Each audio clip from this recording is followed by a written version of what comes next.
Hello दोस्तों, नमस्कार। स्वागत है आपका हमारे यूट्यूब चैनल उत्तराखंड जी के वेरी इजी ट्रिक्स में। और आज की इस वीडियो में हम बात करेंगे दोस्तों हिंदी जनसंचार एवं कंप्यूटिंग टॉपिक के बारे में, जो कि आपके यूके ट्रिपल एससी के सिलेबस में दिया गया है। इससे संबंधित 75 प्लस इंपॉर्टेंट क्वेश्चंस के बारे में आज की इस वीडियो में हम बात करेंगे। इस सीरीज़ के ऊपर दोस्तों मैं आपको 2 पार्ट पहले दे चुका हूँ। एक सीरीज़ में हमने या एक पार्ट में हमने जनसंचार एवं उसके माध्यम के ऑब्जेक्टिव क्वेश्चन किए थे, और दूसरे पार्ट में हमने जनसंचार एवं उसके माध्यम और पत्रकारिता के क्वेश्चंस किए थे। आज दोस्तों हमारा ये तीसरा पार्ट है, और आज की इस वीडियो में हमने जनसंचार के क्वेश्चन, हिंदी कंप्यूटिंग के क्वेश्चन, फ़ॉन्ट, टाइपिंग और पेज लेआउट से संबंधित क्वेश्चंस रखे हुए हैं। देखिए दोस्तों, अगर यूके ट्रिपल एससी के प्रीवियस एग्जाम के अकॉर्डिंग देखा जाए तो हिंदी कंप्यूटिंग, फ़ॉन्ट, टाइपिंग और पेज लेआउट से मात्र आज तक 2 प्रश्न पूछे गए हैं। इसके अलावा जो भी प्रश्न पूछे गए हैं वह जनसंचार से पूछे गए हैं या फिर पत्रकारिता से पूछे गए हैं, जो कि मैंने आपको करवा दिया है। तो आज की इस वीडियो में मुझे जो भी इंपॉर्टेंट क्वेश्चंस लगे Hindi computing, font, typing, page layout के, वो मैं आपको कराने वाला हूं। तो ये 3 वीडियो अगर आप देख लेते हैं तो हिंदी जनसंचार और कंप्यूटिंग से संबंधित जितने भी प्रश्न आएंगे, आपका एक भी प्रश्न यहाँ से बाहर से नहीं बनेगा। और साथ ही एक और चीज़ कहना चाहूँगा, पत्र लेखन की वीडियोज़ भी आप लोग जरूर देख लीजिएगा। हिंदी पोस्टमार्टम क्लासेस की सीरीज में है। और साथ में जो मैंने हिंदी के राइटर्स करा रखे हैं आपको ना, कुछ लेखक करा रखे हैं गद्य पद्य वाले क्वेश्चन, वो भी आप देख लीजिएगा। एक पार्ट और मैं उसके ऊपर बनाना चाहता हूँ, अगर मुझे टाइम मिलेगा तो मैं बना दूंगा। ठीक है, तो चलिए शुरू करते हैं आज की इस वीडियो को। बाकी दोस्तों, वीडियो पसंद आती है तो लाइक जरूर करें, कमेंट जरूर करें, अपने दोस्तों के साथ में भी जरूर शेयर करें। आपके आगामी यूके ट्रिपल एससी के एग्जाम वीडियो वीपीडीओ सहित 894 पदों हेतु काफी महत्वपूर्ण ये वीडियो है। साथ ही पटवारी, लेखपाल, बंदी रक्षक के लिए भी बहुत महत्वपूर्ण है। चलिए शुरू करते हैं आज की इस वीडियो को। और आज की इस वीडियो में यूके ट्रिपल एससी के द्वारा प्रीवियसली इस टॉपिक से जितने भी प्रश्न पूछे गए हैं, सभी मैंने कवर अप किए हुए हैं। पहला हमारा प्रश्न है, पासपोर्ट को हिंदी में क्या कहते हैं? पासपोर्ट को हिंदी में पारपत्र कहते हैं। यूके ट्रिपल एससी के द्वारा पूछा जा चुका है प्रश्न। अगला प्रश्न है, समाचार एकत्रित करने वाले को क्या कहा जाता है? तो समाचार एकत्रित करने वाले को संवाददाता कहा जाता है। अगला प्रश्न है, राष्ट्रीय हिंदी पत्रकारिता दिवस कब मनाया जाता है? 30 मई को राष्ट्रीय हिंदी पत्रकारिता दिवस मनाया जाता है, क्योंकि 30 मई 1826 को ही पंडित जुगल किशोर जी के नेतृत्व में हिंदी का पहला साप्ताहिक अखबार उदंत मार्तंड शुरू किया गया था। इसी कारण राष्ट्रीय हिंदी पत्रकारिता दिवस 30 मई को मनाया जाता है। एग्जाम में पूछा गया प्रश्न है। अगला प्रश्न, हिंदी का पहला साप्ताहिक समाचार पत्र उद्दंत मार्तंड कब शुरू हुआ था?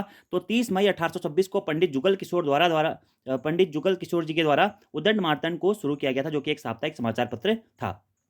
अगला प्रश्न है, आधुनिक जनसंचार के माध्यम कौन कौन से हैं? अखबार, रेडियो, टेलीविजन, इंटरनेट, फेसबुक, ये आधुनिक जनसंचार के माध्यम हैं। संचार में शोर का मतलब क्या होता है? तो संचार प्रक्रिया में आने वाली बाधाएं शोर कहलाती हैं। और यह प्रश्न भी यूके ट्रिपल एससी के द्वारा पूछा जा चुका है कि संचार प्रक्रिया में शोर का मतलब क्या होता है? तो संचार प्रक्रिया में जो भी बाधाएं आती हैं वह शोर कहलाती हैं। अगला प्रश्न है, मैकेनिकल टाइपराइटर पर हिंदी में टाइप करने के लिए किस लेआउट का प्रयोग किया जाता है? तो मैकेनिकल टाइपराइटर पर हिंदी में टाइप करने के लिए रेमिंगटन कीबोर्ड लेआउट का प्रयोग किया जाता है। रेमिंगटन कीबोर्ड लेआउट का, या रेमिंगटन लेआउट का लिखा, रेमिंगटन लेआउट का प्रयोग किया जाता है। अगला प्रश्न है, कंप्यूटर, मोबाइल एवं अन्य कंप्यूटिंग डिवाइसों पर हिंदी में टाइप कर कार्य करना ही क्या कहलाता है? तो कंप्यूटर, मोबाइल या अन्य किसी भी कंप्यूटर डिवाइस पे आप हिंदी में टाइप करके कार्य कर रहे हैं तो इसे हम हिंदी टाइपिंग कहते हैं। क्या? हिंदी टाइपिंग। अगला प्रश्न है, सबसे पहले हिंदी टाइप शायद वर्ड स्टार वर्जन 3 प्लस जैसे एक शब्द संसाधक अक्षर में आया, फिर यह किस में आया? तो सबसे पहले जो हिंदी टाइप आया था वह वर्ड स्टार वर्जन 3 प्लस में आया था। उसके बाद यह किस में आया? तो विंडोज और पेज मेकर और वेंचुरा के रूप में आया। विंडोज, पेज मेकर और वेंचुरा के रूप में हमारा टाइप, हिंदी टाइप आया। ठीक है, तो सबसे पहले किस में आया था? वर्ड स्टार वर्जन 3 प्लस जैसे एक शब्द संसाधक अक्षर में आया था। क्या? सबसे पहले हिंदी टाइप। उसके बाद में विंडोज और पेज मेकर में आया हिंदी टाइपिंग। ठीक है, हिंदी टाइपिंग की नई विधि क्या कहलाती है? तो हिंदी टाइपिंग की नई विधि दोस्तों यूनिकोड कहलाती है। क्या कहलाती है? यूनिकोड कहलाती है। अगला प्रश्न है, कुंजीपटल कंप्यूटर, टाइपराइटर अथवा अक्षरांकी में प्रयुक्त वह युक्ति जो इसकी यांत्रिक, दृश्य या कार्यात्मक व्यवस्था को दर्शाने के लिए काम में ली जाती है, क्या कहलाती है? तो कुंजीपटल कंप्यूटर, टाइपराइटर और अक्षरांकी में प्रयुक्त वह युक्ति जो इसकी यांत्रिक, दृश्य और कार्यात्मक व्यवस्था को दर्शाने के लिए काम में ली जाती है, कुंजीपटल लेआउट या फिर कीबोर्ड लेआउट कहलाती है। क्या कहलाती है? कीबोर्ड लेआउट कहलाती है। अगला प्रश्न है, प्रिंट मीडिया, इलेक्ट्रॉनिक मीडिया तथा सोशल मीडिया क्या है? तो प्रिंट मीडिया, इलेक्ट्रॉनिक मीडिया तथा सोशल मीडिया दोस्तों आधुनिक जनसंचार के माध्यम है, और आधुनिक जनसंचार के 3 माध्यम के अंतर्गत इसे जाना जाता है। ठीक है, अगला प्रश्न है, किसी घटना की रिपोर्ट को क्या कहा जाता है? तो किसी घटना की रिपोर्ट को दोस्तों समाचार कहा जाता है। अगला प्रश्न ये भी पूछा जा चुका है एग्जाम में कि विविध भारतीय प्रसारण सेवा की शुरुआत कब से हुई थी? तो विविध भारतीय प्रसारण सेवा की शुरुआत 1957 से हुई थी। अगला प्रश्न, प्रतिदिन प्रकाशित होने वाली खबरें क्या कहलाती हैं? तो प्रतिदिन प्रकाशित होने वाली खबरें हार्ड न्यूज कहलाती हैं। क्या? हार्ड न्यूज कहलाती हैं। अगला प्रश्न है, themes, page setup, page background, paragraph, तथा अरेंज किसके भाग होते हैं? तो themes, page setup, page background, paragraph तथा अरेंज दोस्तों हमारे पेज लेआउट के भाग होते हैं। किसके? पेज लेआउट के। और दोस्तों अगर आपको कंप्यूटर से संबंधित कोई भी टर्मिनोलॉजी एग्जाम में मिलती है हिंदी वाले सेक्शन में, खासकर जो पेज लेआउट होता है ना, जब भी आप एमएस वर्ड या किसी भी ऐसे पोर्टल पे काम करते हैं तो उसके पीछे आप देखते होंगे थीम्स भी होता है, पेज सेटअप करने का ऑप्शन भी होता है, पेज का बैकग्राउंड भी होता है, पैराग्राफ का भी होता है, अरेंज का भी होता है, और भी कई सारे ऑप्शंस होते हैं। जब भी आप वर्ड खोलते हैं तो वर्ड की होम स्क्रीन पे आपको जो जो भी ऑप्शन ऊपर नीचे साइड दाएं बाएं दिखाई देते हैं, वही सब चीजें आपकी पेज लेआउट के अंतर्गत आती हैं। ठीक है, अगला प्रश्न है, किसी भी पत्र में साप्ताहिक या मासिक प्रकाशित होने वाली विशेष खबर क्या कहलाती है? तो किसी भी पत्र में साप्ताहिक या मासिक प्रकाशित होने वाली खबरें सॉफ्ट न्यूज कहलाती है, जबकि प्रतिदिन प्रकाशित होने वाली खबरें क्या कहलाती है? हार्ड न्यूज कहलाती है। अगला प्रश्न है, हिंदी का मानक कीबोर्ड लेआउट क्या कहलाता है? एग्जाम में पूछा गया प्रश्न है। तो हिंदी का मानक कीबोर्ड लेआउट दोस्तों इंस्क्रिप्ट कहलाता है। क्या? इंस्क्रिप्ट। अगला प्रश्न है, डॉट डॉट डॉट डॉट की विशेषता है कि यह फॉन्ट एवं कीबोर्ड लेआउट पर निर्भर नहीं करती। आप किसी भी डॉट डॉट डॉट फॉन्ट एवं किसी भी कीबोर्ड लेआउट का प्रयोग करके हिंदी टाइपिंग कर सकते हैं। तो यूनिकोड की दोस्तों यह विशेषता मानी जाती है कि फॉन्ट एवं कीबोर्ड लेआउट पर निर्भर नहीं करता है। आप किसी भी यूनिकोड फॉन्ट एवं किसी भी कीबोर्ड लेआउट का प्रयोग करके हिंदी में टाइप कर सकते हैं। और यूनिकोड फॉन्ट दोस्तों क्या होता है ना, अगर आप यूनिकोड में टाइप कर रहे हैं तो वो आपको किसी भी पोर्टल पे अगर आप उसे खोलेंगे तो वो आपको शो करेगा। वहीं आप दोस्तों नॉन यूनिकोड फॉन्ट, जैसे आप कुर्तीदेव 10 में कोई भी डॉक्यूमेंट बनाते हैं, अगर आप कुर्तीदेव 10 के डॉक्यूमेंट को अपने फोन में खोलना चाहेंगे तो वो नहीं खुलेगा। उसके लिए आपको एक विशेष सॉफ्टवेयर डाउनलोड करना पड़ेगा, या आप उसे मेल में किसी को सेंड करते हैं तो वो मेल में भी शो नहीं होगा, क्योंकि वो नॉन यूनिकोड फॉन्ट है। तो यूनिकोड फॉन्ट की यही विशेषता होती है हमारी, जैसे मंगल फॉन्ट है, यूनिकोड फॉन्ट है। उसमें क्या होता है, फॉन्ट एवं कीबोर्ड लेआउट पर यह निर्भर नहीं करता है, और किसी भी कीबोर्ड पर आप उसे टाइप कर सकते हैं और वो हर किसी पोर्टल पे या आपका जो भी आप डिवाइसेज यूज कर रहे हैं उसमें शो करेगा। ठीक है, अगला प्रश्न है, हिंदी का मानक कीबोर्ड लेआउट और भारतीय भाषी लिपियों का मानक कीबोर्ड लेआउट क्या कहलाता है? तो हिंदी का मानक कीबोर्ड लेआउट और भारतीय भाषी लिपियों का मानक कीबोर्ड लेआउट इंस्क्रिप्ट कहलाता है। क्या? इंस्क्रिप्ट। ठीक है, और यह कंप्यूटर हेतु एक टच टाइपिंग कुंजिटल खाका है। ठीक है, अगला प्रश्न है, वे फॉन्ट जो यूनिकोड मानक के अनुसार होते हैं तथा कंप्यूटर के प्रचालन तंत्र के स्क्रिप्ट इंजन का प्रयोग करके टेक्स्ट प्रदर्शित करते हैं, क्या कहलाते हैं? तो वे फॉन्ट जो यूनिकोड मानक के अनुसार होते हैं तथा कंप्यूटर के प्रचालन तंत्र के इंस्क्रिप्ट इंजन का प्रयोग करके टेक्स्ट प्रदर्शित करते हैं, यूनिकोड फॉन्ट कहलाते हैं। और यही प्रश्न दोस्तों आपका यूके ट्रिपल एससी के द्वारा पहले पूछा जा चुका है। अगला हमारा प्रश्न है, वे फॉन्ट जो पुराने 8 बिट मानकों के अनुसार बने होते हैं क्या कहलाते हैं? तो वे फॉन्ट जो पुराने 8 बिट मानकों के अनुसार बने होते हैं नॉन यूनिकोड फॉन्ट कहलाते हैं। कौन से? नॉन यूनिकोड फॉन्ट कहलाते हैं। अगला प्रश्न है, नॉन यूनिकोड फॉन्ट किस लेआउट पर आधारित होते हैं? तो रेमिंगटन लेआउट पर आधारित होते हैं। कौन? नॉन रेमिंगटन यूनिकोड फॉन्ट किसमें? रेमिंगटन लेआउट पे। अगला प्रश्न है, समाचार को त्रुटि रहित कर छपने योग्य बनाने वाला क्या कहलाता है? यह प्रश्न भी एग्जाम में पूछा चुका है। तो समाचार को त्रुटि रहित कर छापने योग्य बनाने वाला जो कहलाता है संपादक कहलाता है, संपादक। और इसका यह सब कुछ करने का कार्य प्रणाली क्या कहलाती है? संपादन कहलाती है। क्या कहलाती है? संपादन कहलाती है। ठीक है, तो त्रुटि रहित कर छापने वाला योग्य बनाने वाला संपादक, और समाचारों को इकट्ठा करने वाला संवाददाता या फिर पत्रकार। अगला प्रश्न है, मानक कुंजी पटल में टंकन यानी कि टाइपिंग ऑनलाइन व ऑफलाइन के लिए प्रयोग में सुविधा सभी अध्ययन प्रचारण प्रणालियों में पठनी किसका फायदा माना जाता है? तो यूनिकोड। तो प्रश्न दोस्तों इस प्रकार से पूछा गया था, ये आपका वैयक्तिक साइक में, निम्न में से यूनिकोड के फायदे क्या है? तो यूनिकोड के फायदे क्या क्या है? मानक कुंजी पटल में टंकन कर सकते हैं आप, ऑनलाइन व ऑफलाइन के लिए प्रयोग में सुविधा होती है आपको, और सभी अध्ययन प्रचारण प्रणालियों में पठनी बना सकते हैं आप उस फॉन्ट को। तो किसका फायदा है? यूनिकोड का फायदा है। यह प्रश्न एग्जाम में पूछा जा चुका है। अगला प्रश्न है, जनसंचार का बहुआयामी माध्यम माना जाता है दोस्तों, इंटरनेट को जनसंचार का सबसे विस्तृत और बहुआयामी माध्यम माना जाता है। अगला प्रश्न है, संदेश के कोड का अर्थ समझना क्या कहलाता है? तो कूटवाचन या डिकोडिंग कहलाता है। ठीक है, कूटवाचन या डिकोडिंग कहलाता है संदेश के कोड का अर्थ समझना। अगला हमारा प्रश्न है, पाठकों को लुभाने वाली या लुभावनी खबरों से परिपूर्ण पत्रकारिता क्या कहलाती है? पीत पत्रकारिता कहलाती है। इससे पहली वीडियो में भी आपको बता चुका हूं। संपूर्ण या अमीर लोगों से संबंधित पत्रकारिता क्या कहलाती है? तो पेज 3 पत्रकारिता कहलाती है, संपूर्ण या अमीर लोगों से संबंधित पत्रकारिता। अगला प्रश्न है, फॉन्ट स्टाइल या फॉन्ट कलर बदलने के लिए किसका प्रयोग किया जाता है? तो फॉन्ट स्टाइल या फॉन्ट कलर बदलने के लिए दोस्तों थीम्स का प्रयोग किया जाता है। ठीक है, थीम्स का, और यह आपका पेज लेआउट का एक पार्ट माना जाता है। अगला प्रश्न है, पेज के चारों ओर छूटा हुआ हिस्सा क्या कहलाता है? मार्जिन कहलाता है। ठीक है, ये भी पेज लेआउट का टॉपिक है। अगला प्रश्न है, डब्ल्यूडब्ल्यूडब्ल्यू के आविष्कारक कौन थे? वर्ल्ड वाइड वेब के आविष्कारक कौन थे? टिम बर्नर्स ली हमारे डब्ल्यूडब्ल्यू के आविष्कारक थे। अगला प्रश्न है, पैराग्राफ की लाइन को बदलकर आगे की लाइन को दूसरे पेज में ले जाने को क्या कहा जाता है? तो पैराग्राफ की लाइन को बदलकर, जैसे आप कोई पैराग्राफ लिख रहे हो उसकी लाइन को बदलकर आप उसे नेक्स्ट पेज में ले जाना चाहते हैं तो इसे कहते हैं पेज ब्रेक। क्या कहते हैं? पेज ब्रेक कहते हैं। ये भी पेज लेआउट का टॉपिक है। अगला प्रश्न है, टेक्स्ट रैपिंग का प्रयोग किसमें होता है? तो पैराग्राफ को बदलने के लिए टेक्स्ट रैपिंग का प्रयोग किया जाता है, पेज लेआउट का ही ये भी टॉपिक है। अगला प्रश्न है, सभी प्रचारण प्रणालियों पर आधारित इलेक्ट्रॉनिक साधनों में उपयोग के लिए विकसित फॉन्ट एनकोडिंग प्रणाली कौन सी है? तो वह है यूनिकोड प्रणाली, और यह प्रश्न भी यूके ट्रिपल एससी के द्वारा पूछा जा चुका है। तो सभी प्रचारण प्रणालियों पर आधारित इलेक्ट्रॉनिक साधनों में उपयोग के लिए विकसित फॉन्ट एनकोडिंग प्रणाली कौन सी है? यूनिकोड। अगला प्रश्न है, आधुनिक दृश्य माध्यम के अंतर्गत क्या आता है दोस्तों? ईमेल आता है, और यह प्रश्न भी आयोग के द्वारा पूछा जा चुका है कि आधुनिक दृश्य माध्यम के अंतर्गत क्या आता है? ईमेल आता है, ठीक है। श्रव्य दृश्य माध्यम होता तो टेलीविजन होता, ठीक है। अगला प्रश्न है, मंगल, अपराजिता, कोकिला, उत्साह, संस्कृत 2003 और एरियल, ये क्या है? तो मंगल, अपराजिता, कोकिला, उत्साह, संस्कृत 2003 और एरियल क्या है? ये आपके यूनिकोड फॉन्ट है। कौन से फॉन्ट है? यूनिकोड फॉन्ट है। और वही कुर्तीदेव और चाणक्य, ये क्या है दोस्तों? ये नॉन यूनिकोड फॉन्ट होते हैं, नॉन यूनिकोड फॉन्ट होते हैं। फॉन्ट मुख्यतः दो प्रकार के होते हैं, यूनिकोड और नॉन यूनिकोड फॉन्ट, फिर इनके अलग अलग टाइप आते हैं अंदर, ठीक है। अगला प्रश्न है, एक ऐसा सॉफ्टवेयर जो कि फॉन्ट में लिखे टेक्स्ट को दूसरे फॉन्ट में बदलता है, क्या कहलाता है? तो फॉन्ट परिवर्तक बोलते हैं इसे, फॉन्ट चेंजर या फिर एनकोडिंग चेंजर या एनकोडिंग परिवर्तक बोलते हैं। तो एक ऐसा सॉफ्टवेयर जो कि एक फॉन्ट में लिखे गए टेक्स्ट को दूसरे फॉन्ट में बदलता है, फॉन्ट परिवर्तक कहलाता है या फिर एनकोडिंग परिवर्तक कहलाता है। अगला प्रश्न है दोस्तों कि टाइपराइटर, सेल फोन, संगणक यानी कि कंप्यूटर आदि के कुंजी पटल को दबाकर टेक्स्ट को इनपुट करने की प्रक्रिया क्या कहलाती है? तो ये टाइपिंग या टंकण कहलाती है। तो टाइपराइटर, सेलफोन, संगणक आदि के कंप्यूटर आदि के कुंजी पटल यानी कि कीबोर्ड को दबाकर टेक्स्ट को इनपुट करने की प्रक्रिया आपकी टाइपिंग कहलाती है, टंकण कहलाती है। अगला प्रश्न है, किसी भी विचाराधीन पत्र अथवा प्रकरण को निपटाने के लिए उस पर राय, मंतव्य अथवा निर्देश दिया जाता है, इसको क्या कहते हैं? इसको टिप्पण कहते हैं। यह प्रश्न भी आयोग के द्वारा पूछा जा चुका है और ये पत्र लेखन में आपको डिटेल से मैं करा चुका हूं। अगला प्रश्न है, रेडियो को एक अद्भुत शक्ति किसके द्वारा कहा गया था? महात्मा गांधी जी ने रेडियो को एक अद्भुत शक्ति कहा था। अगला प्रश्न है, स्रोत भाषा में व्यक्त विचारों को लक्ष्य भाषा में अभिव्यक्त करने की प्रक्रिया को क्या कहा जाता है? तो स्रोत भाषा में व्यक्त विचारों को लक्ष्य भाषा में अभिव्यक्त करने की प्रक्रिया को अनुवाद कहा जाता है। यह प्रश्न भी यूके ट्रिपल एस के द्वारा पहले पूछा जा चुका है। अगला प्रश्न दोस्तों, एंकर द्वारा किसी समाचार की पुष्टि हेतु वीडियो या कथन दिखाने को क्या कहते हैं? एंकर बाइट कहते हैं, ठीक है। तो किसी भी समाचार की पुष्टि हेतु वीडियो को दिखाने को या कथन दिखाने को या लाइव दिखाने को हमारे एंकर बाइट कहा जाता है। अगला और बहुत महत्वपूर्ण प्रश्न पूछा जा चुका है कि भारतीय लोकतंत्र का चौथा स्तंभ किसे कहा जाता है? तो मीडिया को दोस्तों भारतीय लोकतंत्र का चौथा स्तंभ कहा जाता है। किसे? मीडिया को। और मीडिया में भी मेनली प्रिंट मीडिया को भारतीय लोकतंत्र का चौथा स्तंभ कहा जाता है।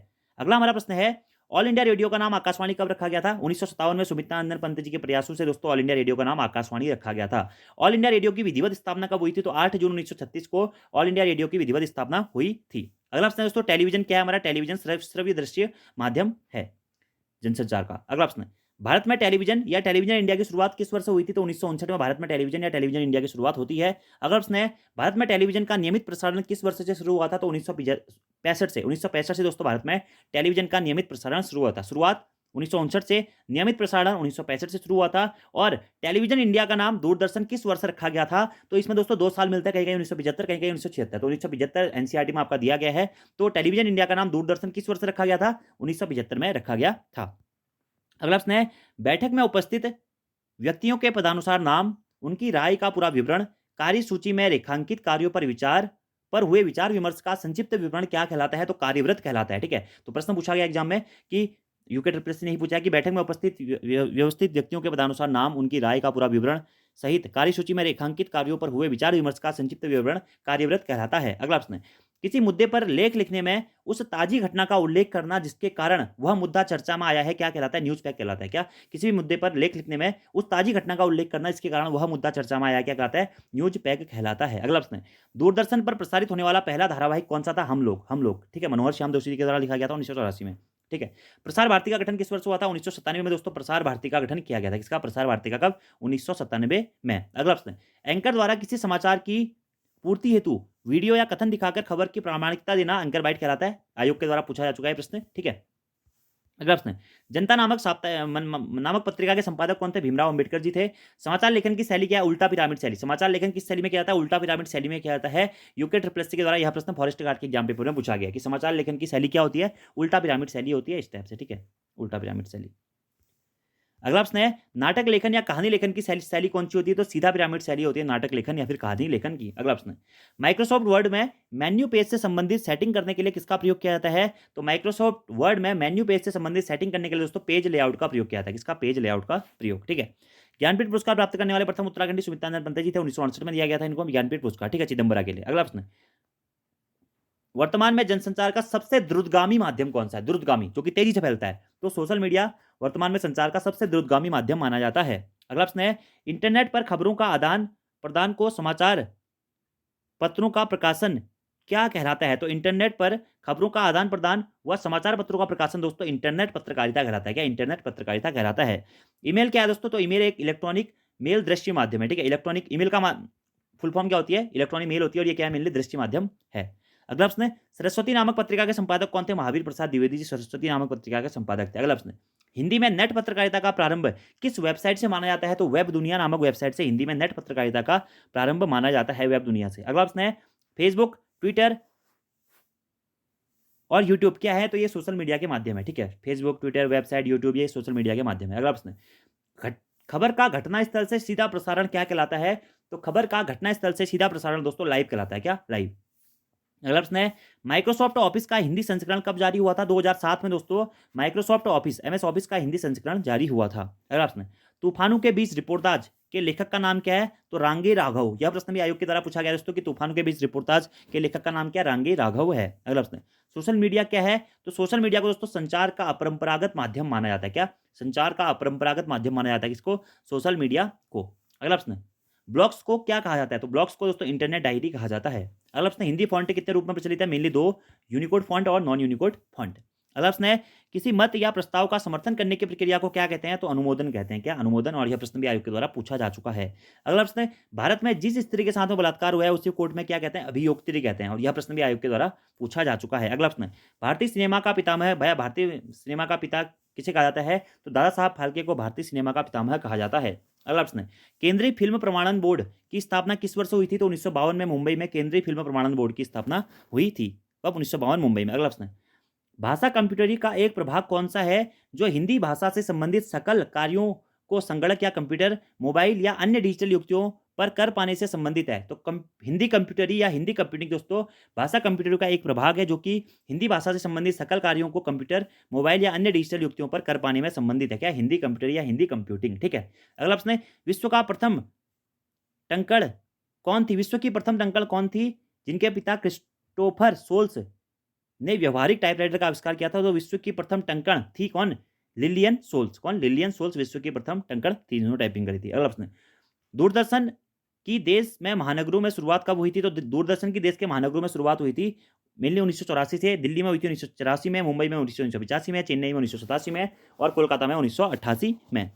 मेट्रो चैनल शुरू करने के लिए एक चैनल के लिए एक दूसरे चैनल की नेटवर्किंग हुई थी। कब हुई थी? तो मेट्रो चैनल शुरू करने के लिए एक दूसरे चैनल की नेटवर्किंग हुई थी 26 जनवरी 1993 को। कब? 26 जनवरी 1993 को। अंतर्राष्ट्रीय चैनल डीडी इंडिया की शुरुआत कब हुई थी? तो 14 मार्च 1955 से आपके अंतर्राष्ट्रीय चैनल डीडी इंडिया की शुरुआत होती है। अगला प्रश्न है, प्रसार भारती या भारतीय प्रसारण निगम का गठन कब हुआ था? तो 23 नवंबर 1997 को प्रसार भारती का गठन किया गया था।